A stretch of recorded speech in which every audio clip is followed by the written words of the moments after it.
que siga así como está. No sé si escucharon algo del audio, estaba en inglés y por ahí es un inglés muy de puente, son las palabras que siempre se dicen en el puente.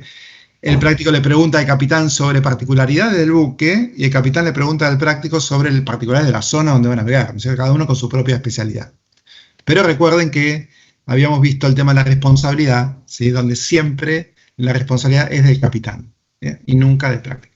Porque el práctico lo único que hace es asesorar. El capitán puede o no tomar ese consejo porque él es el responsable de lo que pase a bordo. Bien. Esta es una propaganda, son una serie de videos que es una propaganda de una agencia marítima, por eso es que en el Río de la Plata no hay viento, no hay olas, es de día, está todo perfecto. Por lo general esto no es así, no es la situación normal, porque ahí tenés una lancha que se mueve con la ola 1 metro para arriba, 1 metro para abajo, y hay viento, y el buque le tiene que hacer sotavento para que no sea tan riesgosa la subida, ¿no? El embarque del práctico. Bueno, seguimos con esto. Informar a los capitanes de los buques extranjeros acerca de las reglamentaciones especiales sobre la navegación en la zona. Esto también es una obligación del práctico, pero más allá de que las normas siempre se presuman conocidas por todos, incluso por los capitanes extranjeros que recién llegan, ¿no es cierto? No hay modo, no hay otra solución que las legislaciones puedan encontrar que no sea ese principio, el principio de que la norma se presume conocida por todos. Entonces el capitán extranjero no puede poner en un sumario, supongamos que no conocía tal norma porque el práctico no se la dijo.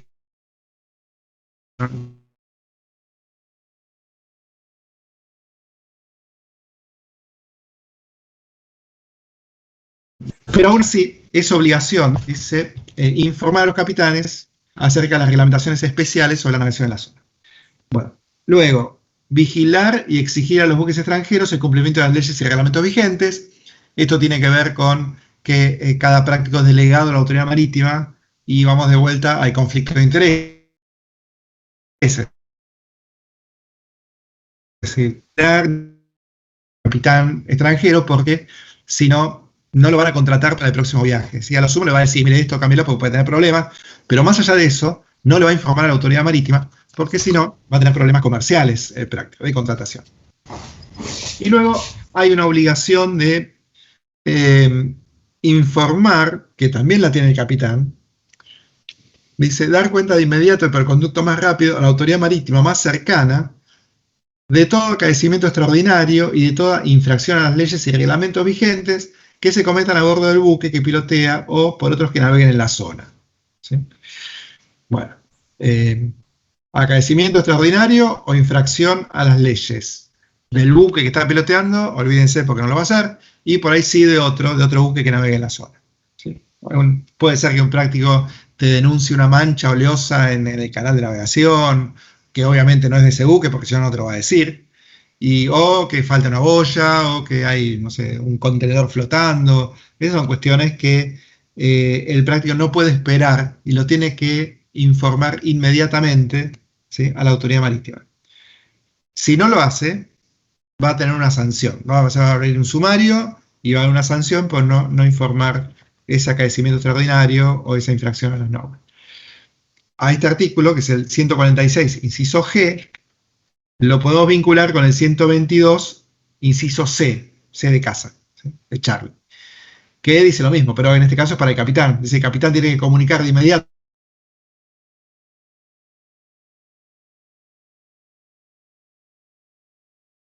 y cualquier otra novedad de importancia observada en la ruta que afecta a la navegación. ¿Sí? Acá, volviendo al práctico, ¿sí?, lo que tiene que informar son acaecimientos extraordinarios e infracciones a las leyes y reglamentos. No habla específicamente de algo que afecte la seguridad de la navegación. Entonces, supongamos que el práctico sube a bordo, ahí en el pontón Recalada, frente a Punta del Este, frente a Montevideo, y ve que hay unos contenedores caídos, ¿no es cierto? Que es algo que por ahí no afecta a la seguridad de la navegación, porque es un tema comercial, pero la pregunta sería si tiene que informarlo o no ¿no es cierto? No sé, ¿qué les parece a ustedes de acuerdo a lo que dice el artículo acá? Yo, bueno, no contesten, pero acá dice que tiene que informar de todo acaecimiento extraordinario. Entraría dentro de lo que es un acaecimiento extraordinario. Distinto a lo que es la obligación del capitán, eh, que dice todo accidente de navegación, ¿sí? Que tiene que ver más con la seguridad de la navegación o que afecte la ruta de navegación, ¿sí? Entonces, el práctico tendría que informar todo, aunque sea algo comercial, que no afecte a la navegación. Bueno, y finalmente, el 147, ya de la ley de la navegación, habla de los vaqueanos. Dice, los vaqueanos, cuando fueren contratados para pilotear un buque de cuya tripulación no formen parte, se regirán por las disposiciones precedentes. Quiere decir que el vaqueano y el práctico están equiparados en la regulación de la ley de la navegación. Son práctico y vaqueano, es lo mismo, siempre y cuando dice no formen parte de la tripulación. ¿Está bien eso? ¿Los prácticos son parte de la tripulación o no? No, porque son un servicio que se contrata, aparte. Claro, correcto. No son tripulación, los prácticos no son tripulación. Y por otro lado, tengan en cuenta también que el REGINAVE, que es el Reglamento de Navegación Fluvial y Marítima, que es un decreto del Poder Ejecutivo, ¿sí? Establece que los tripulantes no pueden cumplir dos funciones a bordo al mismo tiempo. ¿Sí? No puede el cocinero también ser engrasador, no se puede. Como tampoco el capitán puede ser práctico, ni el primer oficial puede ser vaqueano.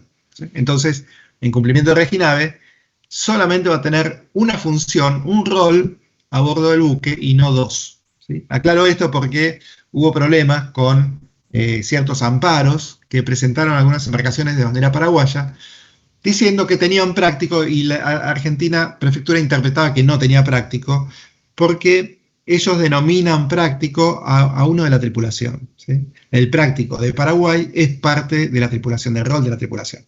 Entonces, Argentina en su momento interpretaba que no era práctico, que tenía que contratar otro práctico, y Paraguay decía que no. Entonces puso un amparo. Bueno, de todos modos la justicia terminó dándole la razón, así que eso está todavía para discutir. Bueno, hay un reglamento de practicaje, ¿sí? A ver si lo tengo por acá a mano. El reglamento de practicaje lo que va a hacer es establecer las zonas. Es el decreto 2694 del 91. Voy a poner acá para que lo anoten. A ver si es acá.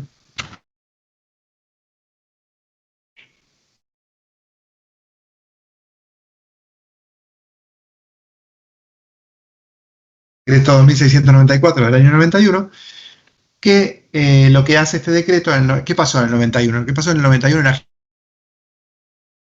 ¿Qué pasó con la regulación estatal en 1991? ¿No? Bueno, ¿quién era el presidente? ¿Tampoco? Menem. ¿Alguno de dedo veloz que lo googleé rápidamente? No era Menem, igual, ¿sí? ¿Eh? No era Menem. Menem, sí, Menem era el presidente. Y Menem lo que hizo en el 91 es de regular todo el Estado, todos los organismos del Estado. Entonces, privatizó empresas que eran estatales, ¿no? Pasó todo a manos particulares. Y entre otras cosas que hizo también fue desregular el sistema de practicaje. Y ahí es cuando sale desde la órbita de la prefectura la administración del servicio de practicaje y terminan siendo sociedades independientes que compitan entre sí. ¿Sí? Por eso es que este decreto es del 91, es de esa época. Entonces, además de desregular el sistema de practicaje, lo que hace este decreto es crear el reglamento de practicaje. ¿Sí? El reglamento de practicaje, que es parte integral de este, es el anexo 1 del decreto, va a establecer, digamos, todas las condiciones específicas para el cumplimiento del servicio de practicaje. Entonces, nosotros siempre tenemos una ley, la ley es más genérica, ¿no? Como vimos, la ley de la navegación habla de practicaje, qué naturaleza jurídica tiene el servicio, qué obligaciones tiene en general, pero luego la reglamentación de la ley va a lo fino, ¿no? Al detalle de cómo se debe cumplir ese servicio. Y acá aparece que, por ejemplo, dice que ya que es un servicio público de tipo impropio, cuando no haya prácticos disponibles, el ejercicio del servicio de practicaje lo tienen que hacer oficiales de la prefectura u oficiales de la Armada Argentina. ¿No? Eso está acá en el decreto, porque es la reglamentación. O sea, acaba de explicar qué es lo que dice la ley. También dice que la edad límite para el ejercicio de la profesión de práctico es de 70 años, ¿sí? Cosa que parece bastante elevada, pero acá le da más importancia a la práctica, a la experiencia que pueda tener el práctico, ¿sí? Y a que quizás no haya tantos, ¿no? Se privilegia la experiencia y es como que hay un número cerrado, ¿sí? Cuando en realidad lo que hace el decreto de regulatorio, este decreto del 91, es tratar de abrir y de que cualquiera que quiera ser práctico lo pueda hacer. Lo que sucede es que después tiene que tener un tiempo mínimo de ejercicio de la profesión, si no se queda fuera por tiempo solamente, ¿sí? Entonces, no puede haber la cantidad de prácticos que quiera, sino que también termina siendo un número cerrado, ¿sí? Ahora en Argentina debe haber 300 prácticos nada más, en toda la República Argentina, de todas las zonas, todos los puertos y canales. Y si hubiese 700 prácticos, muchos quedarían inhabilitados por lo que se denomina aliento de la profesión. Si el práctico en 4 meses no consigue un contrato para hacer toda su zona de practicaje, queda inhabilitado. Entonces, por eso que también aparece esta idea de número cerrado, ya aunque la ley no lo establezca, porque la ley trata de abrir el sistema, ¿no es cierto? Bien. Acá aparecen entonces las zonas de practicaje delimitadas, ¿sí? Geográficamente. Y hay también las excepciones del uso de prácticos, ¿sí? Según la zona, según el lugar. Por ejemplo, acá dice el artículo 6º, en los puertos de Buenos Aires, La Plata, Bahía Blanca, los buques argentinos de hasta 140 metros de eslora, cuyo calado no sea superior a 6 metros 10, podrán estar exceptos de contratar prácticos de puerto, ¿sí? Entonces, un buque argentino de menos de 140 metros, no necesita, no es obligatorio contratar prácticos. Pero por supuesto que es obligación del capitán, aunque no sea obligatorio, si lo considera prudente, contratarlo igual, ¿no es cierto? Pero ¿con quién va a tener problemas si lo contrata igual y no es obligatorio?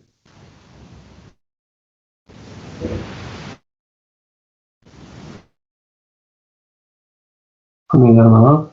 Claro, que lo paga. Celular y le va a decir, ¿por qué contrataste práctico si no es obligatorio? ¿No? Porque no sos tan buen capitán como para sacar el barco, ¿no? Va a haber un cuestionamiento de ese tipo. Pero bueno, sí lo puede hacer. Bueno, ¿qué más? Carácter del práctico. Bueno, eso es lo importante. Vamos ahora a pasar a otro sujeto. ¿Alguna duda con respecto al práctico? ¿Conocen algún práctico? No. Bueno, ese es el práctico va a subir o en helicóptero, o con la escala de práctico va a venir en una lancha, o en puerto, viene en un taxi, ¿no? Pero lo van a llevar a veces hasta donde se encuentra el buque. El buque por ahí llegó de navegar y está bajo la máquina, y el práctico se va a subir, ¿no? Por una escala de prácticos, que es esa escala de sogas que vimos recién en la película, ¿sí? Que no es una escala de gatos, sino que se denomina escala de prácticos, porque está regulada en el SOLAS, ¿sí? Cómo tiene que estar construida, qué distancia tienen que tener entre peldaño y peldaño, y el peldaño largo que va cada tanto. Todo eso está establecido, estandarizado por el SOLAS, ¿sí? Así que son todas iguales. Yo, a mi humilde entender, yo creo que debería haber un sistema más seguro, porque si ustedes quieren ver qué tan riesgoso es, no es tan... Pueden googlear o poner en YouTube algún tema de practicaje riesgoso y aparecen cada imágenes que la verdad, y accidentes que ocurren, no con los prácticos, que a veces se caen al agua o se golpean, ¿no? Porque no es como en las películas de violencia. ¿Cómo? Que siempre hay gente grande que son prácticos. Claro, imagínate que si pueden ser prácticos hasta los 70 años, Pues, claro, a veces se puede complicar bastante. Y no es como en la película, les decía, que está todo bien, no había olas ni nada. A veces es de noche y hay mucho viento y se está moviendo todo. Bueno, termina siendo algo muy riesgoso. Y yo creo que a esta altura del partido y con los adelantos técnicos, debería haber algún otro sistema para que el práctico pueda embarcar de manera más segura. Bueno, Vamos ahora entonces a hablar de otro sujeto que es el armador. ¿Sí? Vamos a pasar al armador. Para eso nos vamos al artículo 170 de la Ley de la Navegación. Ustedes van a tener que estudiar para el examen. ¿Sí? Cuando se pongan a estudiar, van a estudiar con la Ley de la Navegación. No necesitan ningún manual, ni ningún decreto, ni... Bueno, sí, el decreto por ahí sí, pero no ningún tratado específico, ni ir a la biblioteca, nada. Fíjense la Ley de la Navegación y con eso y con lo que vimos en clase va a ser suficiente. ¿Sí? Pueden buscar la ley en Infoleg.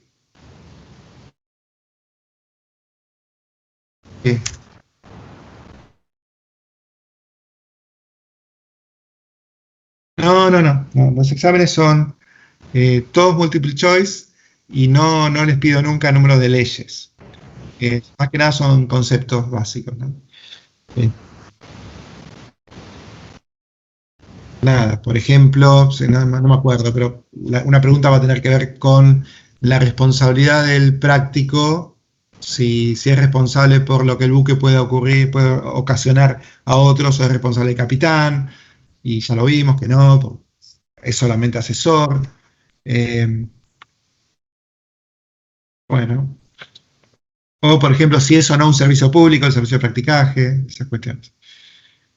Bien, bueno, pero igual más cerca del examen vamos a ir afinando un poco de qué tipo van a ser las preguntas. Entonces vamos al artículo 170 y hablamos ahora del armador. ¿Sí? El armador es una figura central en el negocio marítimo porque es el centro de las responsabilidades por el uso del buque. Cualquiera que quiera reclamarle algo que venga de un buque, tiene que dirigir su reclamo hacia el armador, no al capitán. Generalmente las demandas dicen contra capitán, armador y no sé cuánto, y buque tanto, pero en realidad el único que va a responder civilmente es con dinero, es el armador. ¿Sí? El armador. Y recuerden que el buque no tiene personería jurídica, no es persona jurídica el buque. Eso significa que al buque no se lo puede demandar, porque el buque no es solamente un vehículo, ¿entienden? Es como que vos demandes al auto que te chocó, no es al auto, es al dueño del auto, en todo caso a quien estaba manejando, pero no al vehículo en sí. Muy a pesar de que las demandas digan que son fulano de tal contra buque, el Hada Isabel por colisión, abordaje, fallecimiento de tripulantes, o sea, aparece el nombre del buque como demandado, pero en realidad no tiene persona jurídica. Los buques no responden, no tienen obligaciones y no tienen derechos, el buque en sí. Cuando se menciona la palabra buque, como cuando se dirige a alguien hacia el buque, se está dirigiendo directamente al armador. ¿Sí? Porque siempre quien responde por el uso del buque es el armador. Y acá lo define el artículo 170 como quien utiliza un buque del cual tiene la disponibilidad en uno o más viajes o expediciones bajo la dirección y gobierno por un capitán por él designado, en forma expresa o tácita. Cuando realice actos de comercio debe reunir las calidades requeridas para ser comerciante. Esta definición del artículo 170 no me convence, no me convence, porque dice que es quien tiene la disponibilidad del buque, pero en realidad el armador no siempre puede vender al buque, no tiene la disponibilidad de la propiedad del buque, porque es solamente quien lo utiliza para sí. Yo voy a tomar prestado un artículo del Código Aeronáutico que habla de una figura parecida, pero para las aeronaves. ¿Qué tendrá que ver las aeronaves? Bueno, es muy parecido, pero está mejor definido en el Código Aeronáutico. Y dice el artículo 65, en este código se denomina explotador, lo cambiamos por armador, ¿sí? Para que vamos a adaptarlo a la navegación, y sería armador, la persona que la utiliza o que utiliza algo que legítimamente por cuenta propia aún sin fines de lucro. ¿Sí? Esa sería la definición concreta de armador. La saco del Código Aeronáutico porque está mejor redactado. Acá se mete con el capitán, se mete con los actos de comercio. También habla de una disponibilidad que en realidad no es disponibilidad operativa, solamente disponibilidad operativa y no disponibilidad de la propiedad, ¿no es cierto? Entonces nos quedamos con eso. Vamos a poner una definición de armador. Es quien utiliza un buque legítimamente, ¿sí? Con fines comerciales o no. No importa que sean no comerciales, ¿sí? Puede ser que sea una embarcación de placer, un yate, un velero, o un pesquero, o un yate un buque de investigaciones. Todos esos buques tienen armador. ¿Quién es el armador? Quien lo utiliza para sí. Y ese para sí, ¿no? Para sí mismo, es para diferenciarlo del capitán, ¿sí? Porque uno puede decir, el buque está haciendo la navegación de Buenos Aires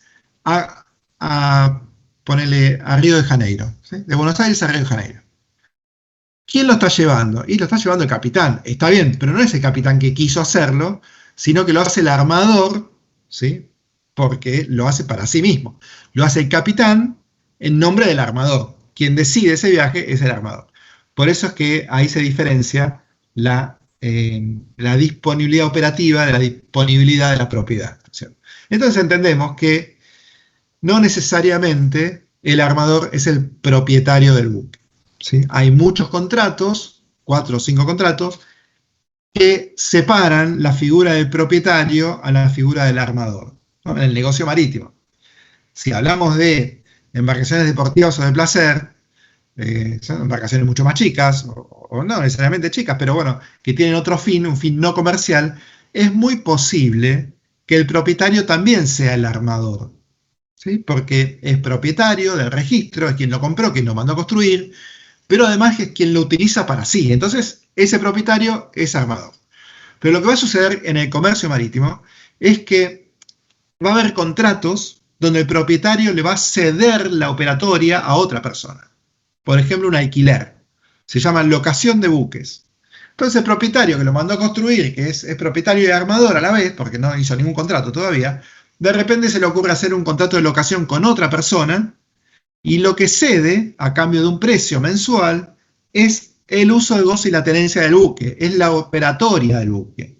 Entonces ahí ese propietario deja de ser armador, ¿sí? Y va a ser el locatario, o sea, ese que contrató y que paga todos los meses, ese va a ser el armador, el nuevo armador del buque. Bueno, deber de inscripción. Esos contratos donde aparecen armadores hay que inscribirlos en el Registro Nacional de Buques. Una consulta, profe. Sí, claro. El propietario, entonces el locatario, como usted dijo, también sería responsabilidad legal, o si no sería el armador. No, claro, el locatario es el nuevo armador, entonces también es el responsable de la operatoria del buque. Bueno. Y el propietario no. El propietario locador, por un lado tenés el propietario locador y después el locatario, que es el nuevo armador, cada uno ya con sus respectivas responsabilidades. Por eso es que dice el artículo siguiente, 371, que hay que inscribir el contrato de locación o cualquier contrato donde aparezca el nuevo armador en el Registro Nacional de Buques. Y en esa inscripción lo que se busca, lo que trata de lograr la ley, es que cualquiera que quiera reclamar sepa a quién reclamarle, ¿sí? ¿Por qué? Porque va a estar inscrito en un registro público, que es el Registro Nacional de Buques. Y a su vez va a estar copiado en el certificado de matrícula que tiene el buque a bordo. El certificado de matrícula que copia lo que dice el folio real de cada buque que está en el Registro Nacional de Buques, ¿sí? Si alguna vez hay alguna duda de quién es el armador de un buque, lo que hay que hacer es ir al registro, averiguarlo, o se manda un oficio para que te conteste, o directamente surge de los documentos del buque del certificado de matrícula. La penalidad por no inscribir este contrato, estos contratos que hacen surgir al nuevo armador, es, en este caso que estamos dando, para el propietario locador. ¿Por qué? Porque dice la ley que si no se inscribe, el propietario locador sigue teniendo la responsabilidad del armador, que en realidad ya no tendría que tenerla, ¿no? Pero como no le inscribió hay una penalidad por eso, entonces el propietario que ya no es armador también va a tener la responsabilidad armatorial y puede ser demandado y va a tener que responder económicamente como si fuese armador, aunque ya no lo es. ¿Por qué? Porque no lo inscribió y porque no dio a publicidad hacia los terceros acreedores de quién es el nuevo armador. Bueno, 2 notas más, características de este sujeto, y seguimos adelante. Bueno, vamos a ver algo que es importante, que tiene que ver con el régimen de la responsabilidad del armador, ¿sí? La ley, acá y en todas partes del mundo, le da un beneficio al armador, que es la posibilidad de limitar su responsabilidad civil. De vuelta aparece este sistema, este instituto de la limitación de la responsabilidad civil. Pero en este caso, establece que el monto de la limitación es el monto de lo que vale el buque, el valor del buque al finalizar el viaje, más los créditos que surgen de ese viaje, más los fletes, que son créditos, más los pasajes percibidos o por percibir, que son créditos también, ¿sí? Y todo eso sumado da un valor que va a ser el límite de la responsabilidad que tiene el armador para indemnizar cualquier daño que haya provocado el buque, el capitán con el buque, ¿sí? ¿Por qué es esto? Bueno, un poco para favorecer a la industria marítima y otro poco porque hay una responsabilidad refleja. Va a responder por lo que haga el capitán que está a miles de millas de distancia. Entonces le dan esta posibilidad al armador de, como no lo está vigilando continuamente, ahora sí, pero bueno, en este momento de la ley, en 1974 no era tan así, entonces el armador va a tener un techo de responsabilidad para indemnizar. Significa que si el buque, más los créditos, más los pasajes, más los fletes, si suman, ponele 10 millones de dólares y el daño que provoca es de 20, el armador ya cumple con solo pagar 10 millones, que es la sumatoria del valor del buque, flete, las cargas, el flete de las cargas y los pasajes percibidos. Y todo lo demás, ¿quién lo paga? Pues el damnificado va a decir, pero a mí me deben 20 y me están dando 10, ¿no es cierto? Y al armador ya no le puedo pedir más porque la ley dice que limita hasta ese valor, ¿no? ¿Quién paga los otros 10 que faltan? Si hay, y si no hay seguro no lo paga nadie. Es pérdida, va, no sé si alguno estudió contabilidad, va a la columna de pérdida. Del haber, del debe y del haber. Bueno, eso es un caso. Entonces, el armador tiene la posibilidad de limitar su responsabilidad. Hay otro límite, que es el valor forfatario. Lo voy a poner acá, entonces, el forfatario. El valor forfatario tiene que ver con, que dice la ley, cuando hay lesiones o muerte de personas y el valor del buque más los fletes y los créditos no alcanzan a indemnizar a esas lesiones de personas o muerte de personas, se va a considerar otro límite de responsabilidad que es superior, ¿sí? Que tiene que ver con el valor forfatario, que surge de un índice que se multiplica por el volumen del buque, las toneladas de arqueo total que tenga el buque. Entonces dice acá que va a ser el valor forfatario, si no alcanza el valor del buque y los créditos para indemnizar lesiones o muerte de personas, ¿sí? Será de hasta un monto de 13 pesos argentinos oro por tonelada de arqueo total. Es un valor documental. La tonelada de arqueo total está en los registros, está en el Registro Nacional de Buques. Entonces lo que hay que hacer es multiplicar ese número 13 por la cantidad de toneladas de arqueo total, y de ahí surge un valor en pesos argentinos oro, que es la moneda de cuenta que utiliza la ley de navegación, como otro límite de responsabilidad cuando hay lesiones o muerte y no alcanza el valor del buque. Y luego, varios artículos más adelante, aclara que dice la limitación de responsabilidad de los armadores de buques menores de 100 toneladas de arqueo será fijada en la suma correspondiente a ese tonelaje, ¿no? Esto también se aplica a las embarcaciones menores. Entonces, si vos tenés que un yate arriba de unos remeros, ¿sí? Y los lesiona, por no decir que los mata, los lesiona, y no alcanza el valor de ese yate a indemnizar lo debido por las lesiones de esas personas, va a integrar el valor forfatario, ¿sí? Entonces, ¿cuál es el valor forfatario?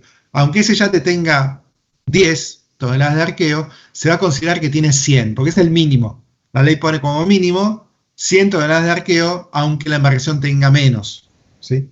Y si tiene más, obviamente, el valor real que figura en los documentos.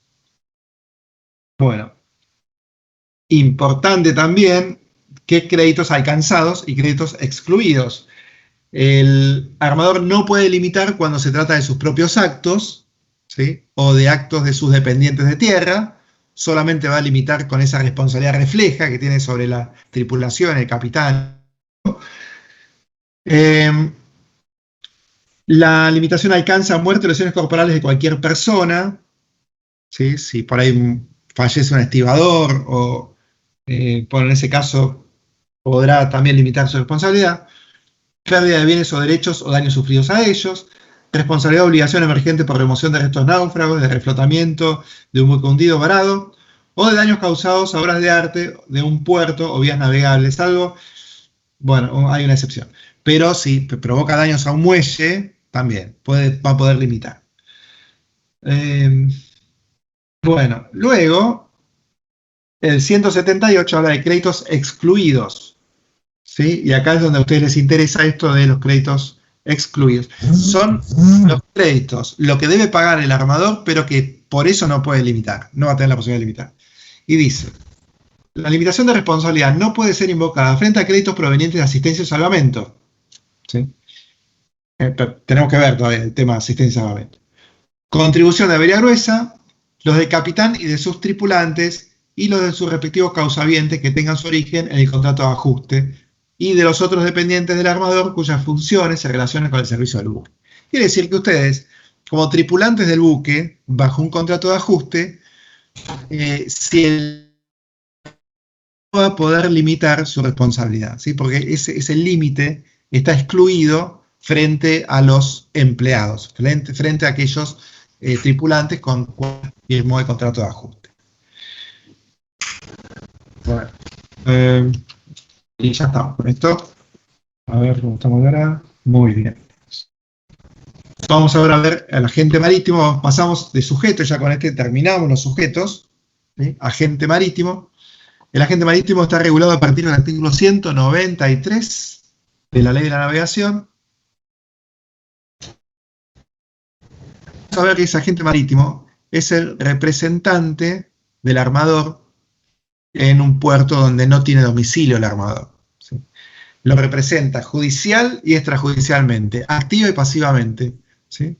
Ya sea en cuestiones entre privados o en cuestiones frente a estados o frente a la justicia de los estados. Dice, el agente marítimo designado para realizar o que realice de la aduana las gestiones relacionadas con la atención de un buque en puerto argentino tiene representación activa y pasiva, judicial y extrajudicial, conjunta y separadamente, de su capitán, propietario o armador. ¿Sí? A esos va a representar al capitán, al propietario y al armador, el agente marítimo. Ante los entes públicos y privados, a todos los efectos y responsabilidades del viaje que el buque realice a dicho puerto o desde el mismo, y hasta tanto se designe a otro en su reemplazo. No tiene la representación del propietario ni del armador que estuvieran domiciliados en el lugar. ¿Sí? Esa es la única condición que pone. Siempre va a ser representante de capitán, propietario y armador, pero no representa al armador ni al propietario si tienen domicilio en el lugar, porque para eso está directamente el armador o el propietario. Bueno, y otro punto importante que dice acá, que es hasta tanto se designa otro en su reemplazo. ¿Sí? La agencia marítima se vincula con el armador por medio de un contrato, que se llama contrato de agencia. ¿Sí? El contrato de agencia se establece por medio de también un sistema de oferta y demanda, ¿no? El armador que quiera operar con un buque en cualquier puerto argentino está obligado a contratar agentes marítimos, y lo que hace es buscar en un directorio, en las páginas amarillas, a ver cuáles agencias tiene para disponer. Va a pedir los presupuestos y va a elegir uno. Y una vez que lo eligió, hace un contrato de agencia. Y el contrato de agencia se manifiesta de un mail. Entonces, ahí vas a tener que el armador extranjero le solicita una proforma. La proforma es así como se denomina el presupuesto. Le dice qué buque va a ir, qué tonelaje tiene, qué quiere, en qué va a operar, si va a cargar granos o contenedores, ¿no? Todo eso, a qué puerto va. Y en base a eso, y si tiene que hacer víveres o no, si tiene que comprar combustible, el agente marítimo le hace un presupuesto que se llama proforma y le dice, tu entrada al puerto de Buenos Aires te va a costar, ponele $500.000. ¿Sí? Entonces, el armador puede aceptarlo o no. Si lo acepta, la exigencia normal es que tiene que depositar el 80% antes de que el buque llegue. Si no, no va a ser atendido, ¿sí? Y eso del anticipo es porque si no después el buque se va y te quedas sin nada. ¿A quién le vas a reclamar? El agente marítimo se queda en el aire, ¿sí? No puede reclamarle a nadie. Por eso es que el 80% se cobra por anticipado y se va a aprobar por ese mail, ¿sí? El contrato. Bueno, y el otro 20% que queda, una vez que el buque se fue, se pagará 30, 40 días después de que el buque se fue. Bien. Después aparece en el artículo 194 otros agentes marítimos, dice. Entonces tenemos, por un lado anoten que puede haber dos tipos de agentes marítimos. Uno es el agente marítimo aduanero, que es el obligatorio, es el que el buque está obligado a contratar y también tiene que estar inscrito en la aduana, por eso se llama agente marítimo aduanero. Hay un registro que se llama la aduana y cada vez que entra un buque tiene que ir al agente marítimo y decir, yo, agencia marítima Robinson, voy a atender al buque tal, ¿no? Y lo anota ahí en la aduana. ¿Bien? De vuelta, ¿para qué lo anota? Les pregunto a ustedes. ¿Por qué hay que registrarlo en un registro público? Para que en caso de que haya, no sé, algún accidente o algo, sepamos a quién reclamarle. Claro, correcto, siempre, eso pasa siempre. Esos medios de publicidad que utiliza la ley se basan en eso, en registros públicos, ¿no? En anotar una situación en un registro público.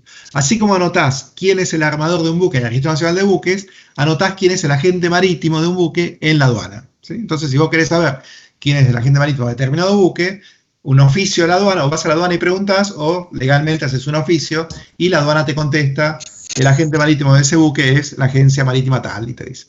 Bueno, pero el artículo 194 nos va a hablar de otro agente marítimo, que es el que se conoce como agente marítimo confidencial, ¿sí? Confidencial.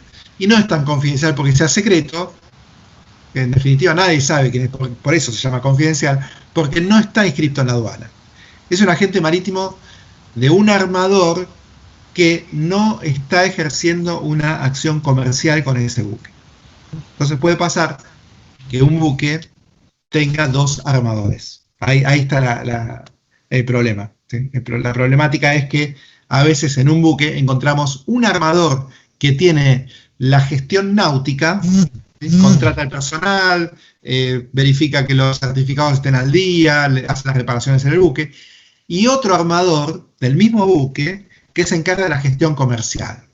Entonces me parecen los dos armadores, ¿sí? A la ley no le importa qué armador se presente, el armador que venga, cualquiera de los dos es armador y va a tener que indemnizar o cobrar en todo caso, pero cualquiera de los dos es armadores para frente a terceros. Pero cuando hablamos de agentes marítimos, el agente marítimo aduanero es el obligatorio, ¿sí? Y es del armador que tiene la gestión comercial del buque, por eso se anota en la aduana. Pero si el reclamo va dirigido hacia la parte técnica del buque, hacia quien tenga esa gestión náutica del buque, o porque el buque se quedó varado, o hubo algún problema en un tanque, una fisura o algo, ahí el agente marítimo aduanero va a declinar, va a decir, no, este tema lo va a manejar la otra agencia marítima, que es quien representa al otro armador, al armador que tiene la gestión náutica, ¿sí? Por eso es que acá habla de otros agentes marítimos.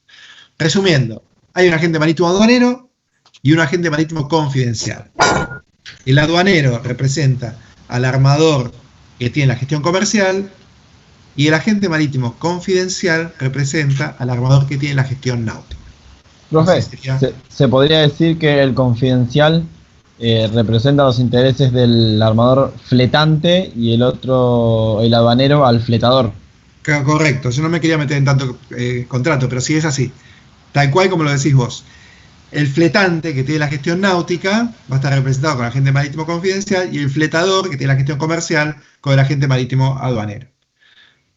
Bueno, hasta acá llegamos por hora, por el día de hoy estamos bien, y también con el programa venimos bien. Así que no creo que haya problemas para llegar holgados, para hacer clases de repaso y simulaciones de examen. Que tengan una buena semana. Y bueno, si tienen alguna pregunta, quédense un ratito y si no, nos vemos la semana que viene. Perfecto, profe.